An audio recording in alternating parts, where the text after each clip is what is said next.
Então, o que é humor aquoso? O que é o glaucoma? Por que a pressão sobe? Essas foram algumas das perguntas que a gente teve essa semana, né, nos grupos de WhatsApp.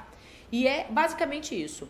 A gente tem um local onde se produz o humor aquoso, que é um líquido que leva nutrientes para dentro do olho, que leva glicose para dentro do olho, oxigênio, e através desse líquido o olho é alimentado por dentro. Então, nós temos um local onde produz esse líquido, que chega ao olho em forma de secreção, por glândulas que secretam esse líquido dentro do olho, e ele alimenta a nossa estrutura óptica.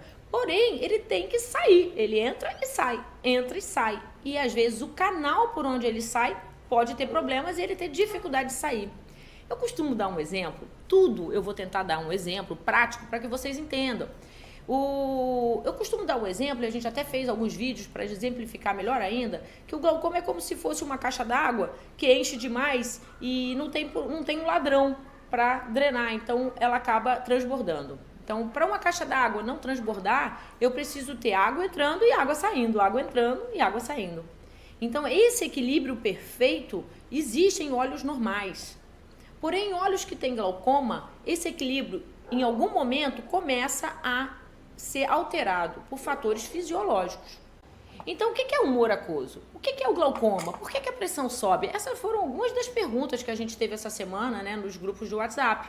E é basicamente isso.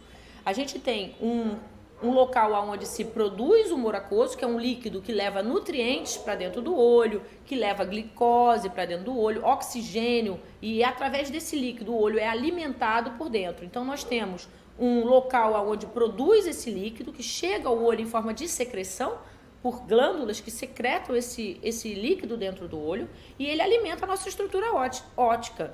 Porém, ele tem que sair, ele entra e sai. E às vezes o canal por onde ele sai pode ter problemas e ele ter dificuldade de sair. Eu costumo dar um exemplo, eu vou tentar dar um exemplo prático para que vocês entendam.